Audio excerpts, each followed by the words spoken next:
Hello, welcome back. So glad that you are with us once again for week ocho or 8.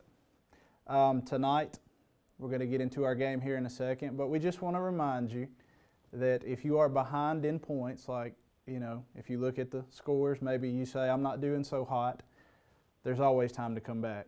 Just remember that, okay? Don't ever give up. Don't ever quit. Don't ever surrender. All right. We're going to get into our game tonight, and our game is called Fearophobia, and it's about fears. Do some of you have a fear of some kind? I'm sure you do. If you would like to share that with us, we would love to know so that we can use that against you in the future. I'm just joking. Kind of. All right, here we go. First one. Oh, so there's going to be 4 answers. There will be a fear come up. Before answers, you tell us which fear matches that word, okay? All right. So one of the challenges tonight is going to be me saying these, so just bear with me, okay? This one, I think, is called trypophobia, okay? So now, is that the fear of trios, typos, holes, or peaches? A, B, C, or D? Trios, typos, holes, or peaches? I don't know if I've ever... You'd be afraid of a peach. I don't know. Or a typo, Like when you're writing a paper, I could see you scared of a typo, but I think this means like deathly afraid of. Okay, everybody thinks that it's holes. Huh. Okay. Are y'all picking C just because they taught you in school to always pick C if you don't know the answer? Because that's not always the case, just so you know. All right. Kaylee Patterson thinks it's C. Cooper Malaris thinks that it's holes. Evan Freeman is going with typos, though. That's what I'm talking about. All right. Now, Dylan thinks it's a lightweight question. Okay, we'll see about that. Susan thinks that it is holes. Caitlin thinks it's holes. Mark Drennan thinks that it's holes. Riley Patterson thinks it's holes. I would like to know what they mean by scared of trios. Like trios of people, things that come in threes, I don't know. Carter Malaris says it's peaches. He, thinks he's scared of peaches. Yeah, Dylan, are you trying to flex on us? Because it's not working. All right, 3, 2, and a 1. It's the fear of holes. All right. Good job for most of you. All right, here we go with another one that I'm going to have a hard time saying. Electorophobia, I guess. Electorophobia. That's either crowds, the fear of crowds, electricity, apples, or chickens. What do you think? All right. Sophie Spitzmiller thinks that it's electricity. Mark Drennan, Sophie thinks it's chickens. Mark Drennan thinks it's electricity. Carter Malaris thinks it's chickens. Zach Messer thinks it's chickens. Emily Dodson thinks it's chickens. Susan thinks it's apples. Van thinks that it's electricity. Katie Dean thinks it's chickens. So, does that mean you can't eat chicken? Like, somebody brings out like a plate of chicken nuggets or something, and you, strange. Electricity, I can understand that one, If it's not in the right way, I would be scared of electricity too. All right. Do we have anybody that's not a crowds person, like you don't like big crowds? I've met a lot of people like that. All right, what do you think? Electorophobia. Crowds, electricity, apples, or chickens? 3, 2, and 1. It is chickens. Good job if you said chickens. Back out. All right, the next one is arachnophobia. I hope everybody knows this one. That's all I'm going to say there. Arachnophobia. Is that spiders, heights, scared of outside, or babies? Babies do freak some people out, I got to say.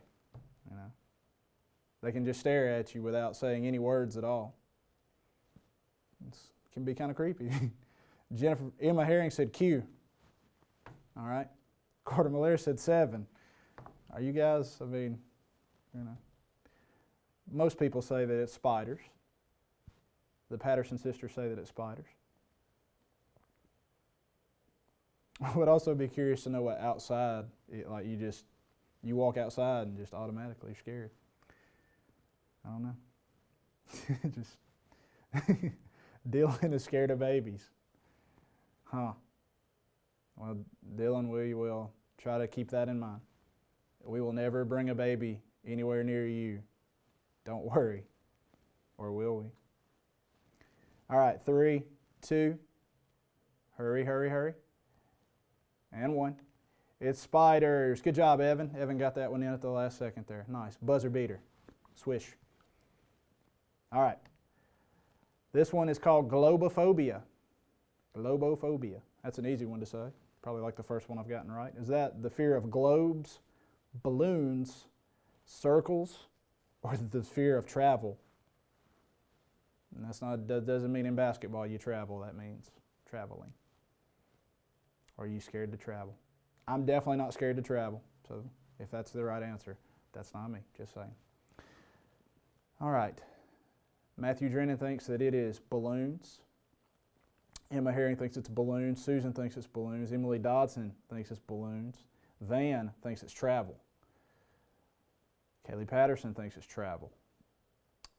Dylan Koger put a globe. Good job. Oh, and he also put circles. Okay, nice. Cooper Malaris thinks it's travel. Globophobia. Globes. That would be an interesting fear. Circles would be a very interesting fear. You can't really go anywhere without seeing a circle. Evan thinks it's globes.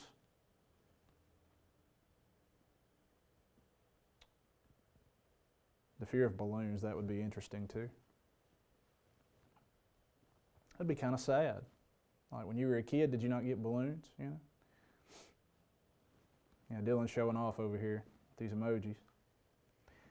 Got to be all extra. All right. 3, 2, and 1. It's balloons. Way to go if you said balloons, which some of you did. Good job. All right. The next one, I'm probably not going to say this right either, is galleophobia? Galleophobia? Galleophobia? I don't know. Is that sharks, telescopes, stars, or horses? Which one is that? All right, what do you think? Stars is what a lot of people are saying. Some people are saying sharks. Dylan, I don't know if that's a shark. I think that's a dolphin. That might be a shark. I don't know. I can't tell. A little far away. Zach says it's horses. I'm scared of horses. I have said that before. They freak me out. Just saying. I will not get on a horse. Okay, I'm sorry. I apologize, Dylan. I was wrong. Kaylee Patterson thinks it's stars. Van thinks it's sharks. Riley Patterson also says stars via her sister. Wasn't she playing just a second ago? I guess maybe she got kicked off. I don't know. Because connection. We didn't kick her off, just clarify. All right. Is this sharks, the fear of sharks, telescopes, stars, or horses? So like in science class, they ask you to walk into the telescope and you're like, oh, no, I can't. And if you have some of these fears, I'm not making fun of you exactly, but, you know, kind of different. Okay, let's move on to the answer. All right, sharks, good job. All right, if you said sharks, which many of you did. And I understand that fear. That's a legit, you know, that's not really a phobia. It's legit. All right, our next one is colorophobia. Is that the fear of clowns, wasps, small spaces, or colors? Which one is colorophobia? Sophie thinks it's wasps. I wouldn't say I'm scared of wasps, but I just don't like them, you know. Not my favorite. I'm not going to go running up to a wasp and be like, hey, what's up? You know, I hope you wouldn't either. All right, we have some people that think it's clowns. Mark Drennan thinks it's wasps. Cooper Malaris thinks it's colors. Susan thinks that it's clowns. Emily Dodson thinks it's clowns. Evan Freeman thinks it's colors. Dylan said murder hornets. We don't want to bring those up right now. We're having a great time. Riley, by way of her sister, said clowns. All right. Zach Messer said clowns.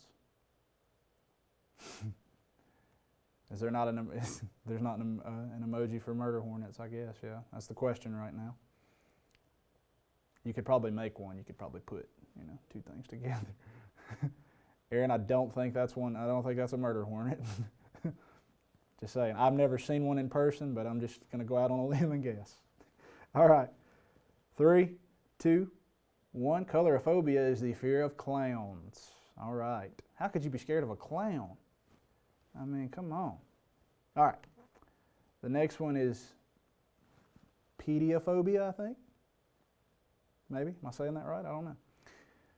All right, that's the fear of hands, mustaches, dolls, or walking. Aaron's terrified of clowns. I'm sorry. Dylan said that it was hands, and that's an easy one. Susan thinks it's walking. Sophie thinks it's mustaches. Zach Messer thinks it's dolls. Caitlin thinks it's dolls. Carter Malaris thinks it's hands. Emma Herring thinks it's hands. The fear of hands. You just wake up every morning and you're just automatically scared. Like, oh. Kaylee Patterson thinks it's dolls. Kaylee, what does Riley think it is? We're waiting. Evan thinks it's dolls. Riley says that it's hands. Okay? The fear, mustaches. I mean, come on now. Who doesn't like a good old stash, right? All right, 3, 2, and 1. That's the fear of dolls, which I understand that. Dolls can be very creepy, okay? All right, the next one is bananaphobia. Is that Speedos, the color yellow, flowers, scared of flowers, come on, or bananas? What do you think? All right, Matthew Drennan said it's Speedos. All right, Susan thinks it's bananas. Van thinks it's yellow, it's the color yellow. All right, Zach thinks it's bananas. Caitlin thinks it's bananas. Mark says it's Speedos. Emily Dodson says it's bananas.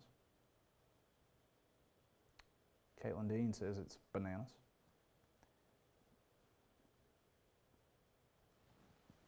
Pardon me 1 second.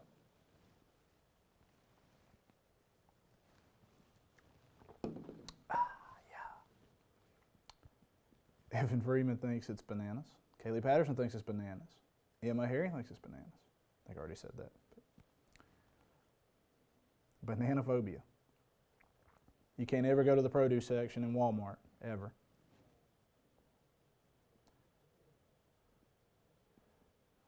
Riley says bananas. I mean, Dylan, that's not a bad idea. We will see. All right, 3, 2, and 1. It's bananas. Good job. Way to go. Scared of bananas. All right, now this is the one that's really hard to say. I looked it up several times and tried to listen. I think, if I remember right, it's triskaidekaphobia, okay? Triskaidekaphobia. Say that 3 times fast. Is that crackers, the number 13, Fridays? Who is scared of Fridays? Don't we love Fridays? Or superstitions? And that's not the Stevie Wonder song, by the way. That's something different. A lot of people think it's the number 13. All right. Well, everybody, except Zach Messer. Zach Messer said it's Fridays. And Carter Malaris, they say it's Fridays. Scared of crackers, I hadn't heard that one. The number 13. So the number 12 is okay. The number 14 is okay. But 13? Don't you dare. Riley says the number 13. Okay? Superstitions, I don't know. That would, depending on what the superstition is, If it's a superstition of a ghost, maybe, but, we don't know. Sophie said, wait till they find out about Friday the 13th. Good point. Although, do we believe in bad luck? Is that a thing? Is that something we... Evan thinks it's crackers. All right. 3, 2, and 1. It's the number 13. Good job. A lot of you guys got that right. All right, and then our last one for the night is theophobia. That's the fear of either God, cars, teddy bears, come on, or small words. What do you think? Theophobia. God, cars, teddy bears, or small world. Yes, Evan, I have seen the Jason Voorhees movies, the Friday the 13th, which is what Sophie was talking about, I think. Everybody says it's God. Wow. Are y'all saying that because you've heard that Jesus is the answer and you're putting... I don't see what you're doing there. But you might be wrong. Riley said A. Everybody has said A. Dylan put a cross, though. Nice. Okay. Nobody thinks it's small words. Actually, I think somebody did say small word. I don't know. Small words. Terrified, right?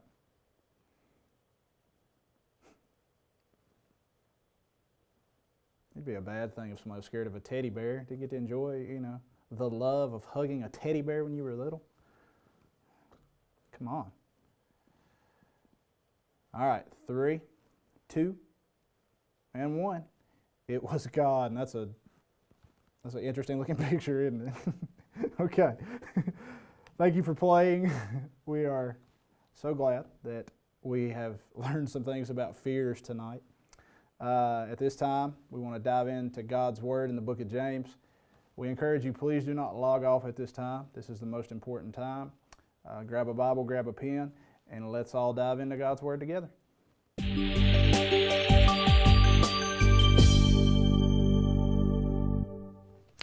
Hello, Jackson Way. So glad that you are back with us again for another week of Youth Live. We are still in the book of James. And we will be in the book of James this week and next week, and then we're done. That's it. Cannot believe that we have come this far, right? I mean, crazy. But it's been a great journey, and as I said last week, I hope that you have been learning from the book of James. It's a great book to study because, like I said, it covers a lot of different topics, and then you can always go back and look at it again and study it again. There's other guys that they write Bible study material for you to go through books with. And, just maybe one day if you want to go back through this, what all we've talked about, or get a Bible study from somebody else and kind of go through it, it's always good, okay? James is a good book. That's how we want to sum that up. So James chapter 5, and we're going to start in verse 7. He says, "Be patient, therefore, brothers, until the coming of the Lord. See how the farmer waits for the precious fruit of the earth, being patient about it until it receives the early and the late rains." So just kind of want to stop there. So last week we talked about the rich and being rich and how they stored up treasure on this earth and how they, were looking at temporary things and kind of how even they oppressed some people. We mentioned that they had kind of cheated people that worked for them and committed fraud against people that worked for them and things like that. And so we pick up from that into this, and he says, "Be patient, therefore, brothers." Now, he's kind of meaning, because rich people oppress others and because there's temporary things that we sometimes tend to strive for, he's saying, be patient. We're kind of linking on to last week.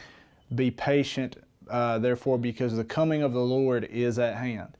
And, that's something that we're going to kind of dig into tonight, and that's something that we all need to be mindful of. He goes on to say in that same verse, see how the farmer waits for the precious fruit of the earth. Be patient about it until it receives the early and the late rains. And he's saying that, we need to be on the lookout for the Lord coming back, because he is going to come back one day. That's something that we really need to remember, is that one day everything that we know, it will be no more, because God is going to come back. God is going to take those who know him, and he's going to start a new kingdom with us. He's going to start heaven, kind of with us. And that's a deep thing to get into, on heaven and where it's at and what it's going to be like and all that. We're not getting into that, but just that Jesus is coming back one day, okay? And he's saying to be patient, and that's a theme here, kind of in this little passage we're going to look at tonight. And so something you may want to think about is, am I a patient person? That's one that we all kind of struggle with. Those of you that can drive, you know that being patient on the road is not the easiest thing, okay? You may be the person that people have to be patient with, because you might be a really bad driver. But, we all struggle with patience. That's just something that everybody in a way struggles with. Now, some people are more impatient than others, but everybody struggles with patience. And so one thing that we struggle with sometimes in Christianity is that we look around and we see how bad the world is, and we say, man, when is Jesus coming back? I mean, I'm waiting. I can't wait. And he says here to be patient until the coming of the Lord. And he compares it to a farmer waiting for fruit to spring up, that he planted the crops and all that. And see, the thing we have to remember as Christians is that all the things that we've been working toward, all the things that we have done, and the life that we have lived, it is going to pay off one day, because Jesus is going to come back, and if you've trusted in him, he's going to take all of us with him. He's going to call us his children. He's going to tell us, well done, good and faithful servant. But we got to be patient. We have to wait on that time. And we don't know when he's coming back. We have no idea when that is. And so we need to be ready at all times. Verse 8 says this, you also be patient. And check this out. He says, establish your hearts, for the coming of the Lord is at hand. Do not grumble against one another, brothers, so that you may not be judged. Behold, the judge is standing at the door. So he uses this little phrase here in verse 8. He says, establish your hearts. Establish your heart. Another way that in other translations that's said is to make firm your heart, or to make right your heart. And he's saying that we need to establish our hearts because the coming of the Lord is at hand. Okay, so in other words, we need to make right our soul. And, again, he's coming back. And so what that means for us is that, for some of us, that's going to be great. Like, we are going to be so excited on that day because he is back. He's come back to get us. But for some people, it's going to be the worst day of their entire life, because he's going to come back, as we talked about last week. He's going to come back as judge. He's going to come back as, the God of wrath, the God of, revenge in a way. And so I want to ask, where are you at on that? You're in one of two places. Either when Jesus comes back, it's going to be the greatest day of your life, or it's going to be the worst. And I don't mean to scare you with that, but that is just the truth. And that's something that we all have got to think about at times, is that when he comes back, he's either going to call us into his fellowship, or he's going to say, depart from me, I never knew you. And if you're not sure, I feel like I say this every week, but if you're not sure, then you need to talk to somebody. You need to have that conversation that, hey, if Jesus were to come back now, I'm not sure where I stand with him. And remember, he can come back at any time, okay? Like, it could literally be any time. It could be tomorrow. It could be 2 weeks from now. We have no idea. And we're not, we won't know until that day. And so, just if you are not sure about where your heart is on that side of things, if it's with Jesus or not, please, I'm begging you, send me a message, talk to your small group leader, talk to somebody about that. He says, do not grumble against one another in verse 9, so that he's saying God's coming back, and so we shouldn't, we should have good attitudes toward one another. There shouldn't be grumbling and complaining and things like that, and that's going to happen. We're human. We're not perfect. That's going to come out of us because we're sinners. But he's saying, remember, there are better days coming. So however bad it is for you right now, it could be really terrible. Like maybe this has been the worst year of your life. It is going to get better one day if you've trusted in Jesus, or if you trust in Jesus, it will get better one day. We can assure you that. Verse 10 says, as an example of suffering and patience, brothers, take the prophets who spoke in the name of the Lord. Behold, we consider those blessed who remained steadfast. You have heard of the steadfastness of Job, and you have seen the purpose of the Lord, how the Lord is compassionate and merciful. Okay, so he says, notice the examples of the prophets and of Job. Now, Job, if you've read about Job, you know Job went through some stuff, okay? I'm not going to take time to go back through that whole story, but just go back, read Job chapter 1. He goes through a lot of bad things, like really fast. And he will not curse God. Satan does all this to try to get Job to curse God, and Job will not do it. And Job loses everything. I mean, seriously, go back and read it. It's really crazy. And then you've got the prophets, okay? Not going to go through all the prophets, but let's just take Jeremiah, for example. Jeremiah, he was prophesying to people. It was a really bad message about the coming wrath of God, and the people would not listen to him.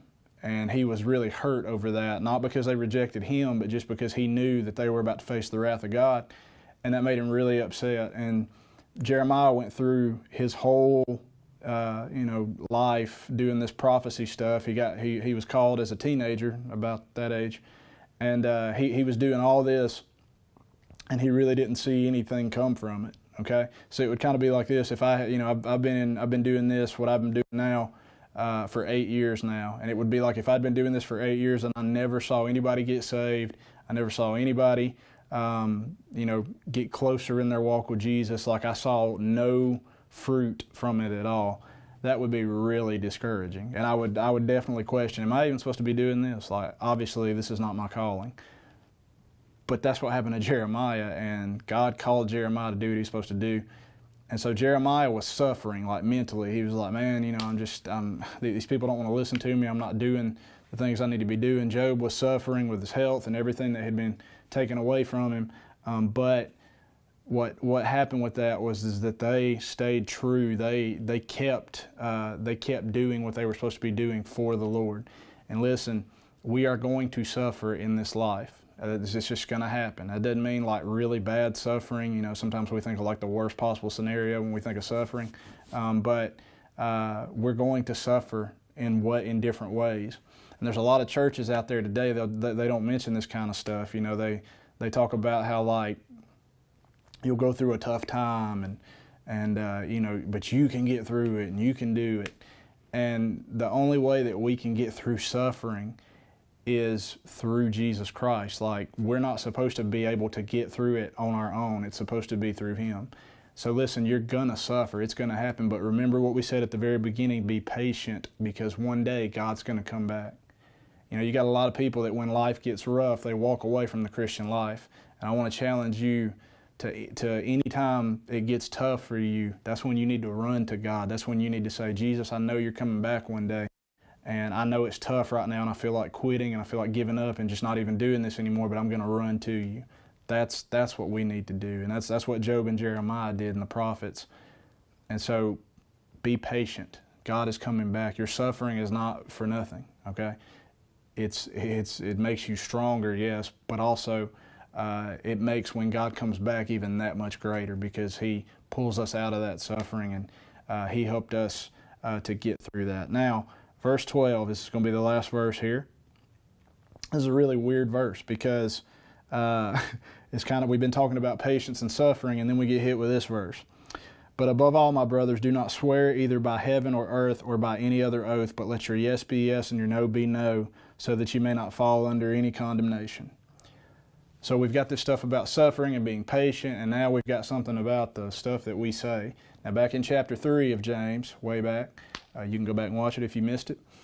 We talked about our tongue and the things we say and all of that. And one of the things that we really, we got to make sure of with our Christian walk is that people can depend on us. See, when he says, let your yes be yes and your no be no, what that means is that, like, if, you know, I shouldn't have to, I should just be able to say yes or no. I shouldn't have to explain.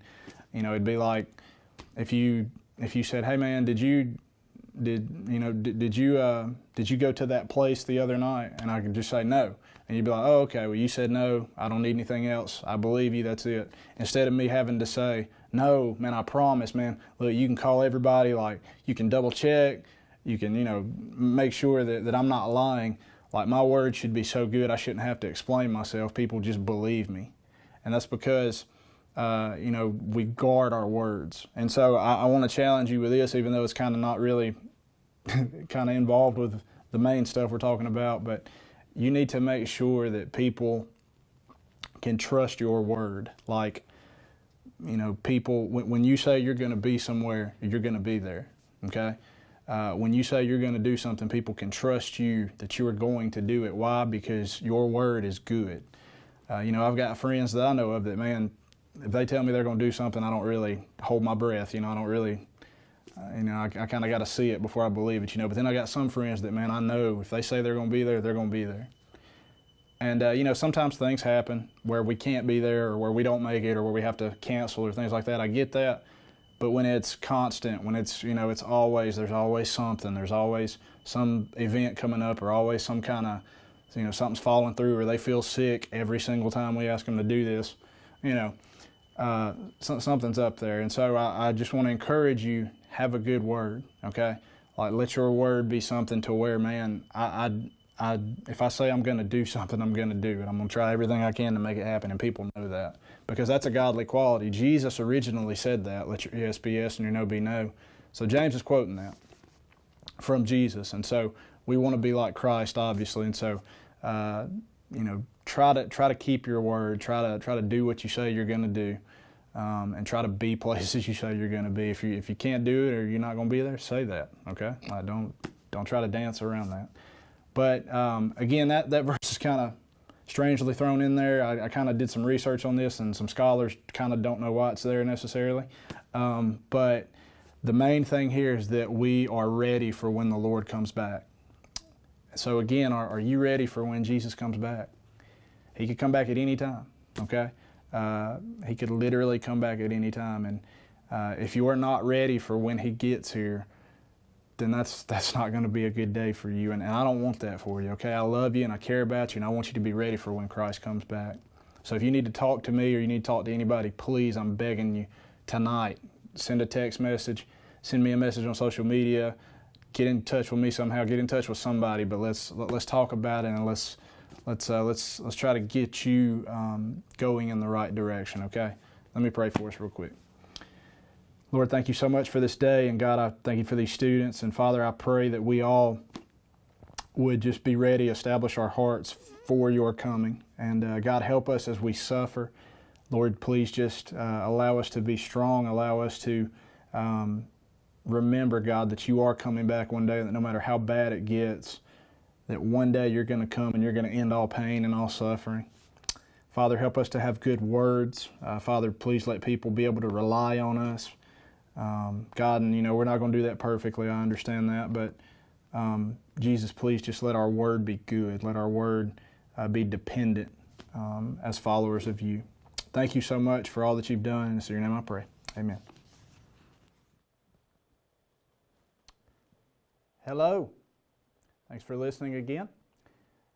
We would like to just remind you that we're kind of monitoring everything. We're kind of just kind of going by what the governor says on when we'll be able to meet back together and all that.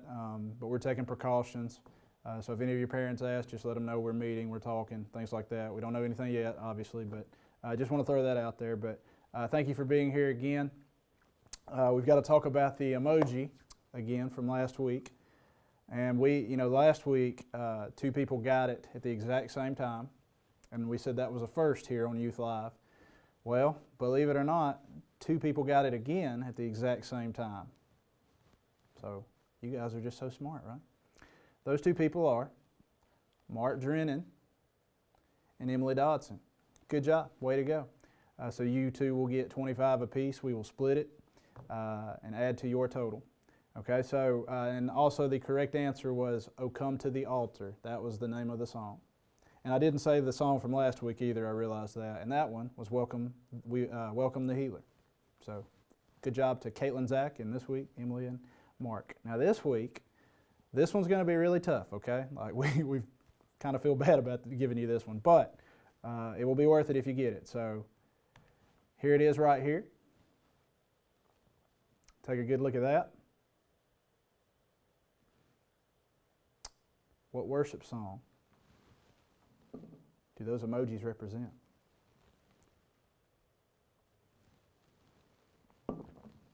What do you think? Be sure to DM our Instagram account and let them know. All right, 3, 2, and 1. And there it goes. Remember, you can always go back and look. As always, please remember to follow our Instagram page if you don't already. Be sure to spread the word, let other people know. Also, we will be back here next Wednesday, same time. Please subscribe, turn on post notifications if you don't already have that on. We also have got to talk about one thing. So last Sunday morning, after house church, the announcement was made that we have decided to cancel summer camp. And just want you to know, I know some people are probably thinking, so if we've been playing Youth Live, then what's the prize going to be? We are working on that, but I promise you, it will be, it will be a great prize. It's not going to be nothing like, a T-shirt or something like that. We can give you a T-shirt if you want, but that's not what it's going to be. It will be good. So, those of you who are still competing in the individual, keep on with it. We're still, we got something for you. So don't quit on us on that, okay? I think that's it. Do not forget house church this Sunday. Look for the links on our social media pages, and get your family to join you if they're not already, and try to spread the word on that. Try to tell your friends about it, and we're praying for you. We miss you guys, and we can't wait to be back with you. Okay, we'll see you next week.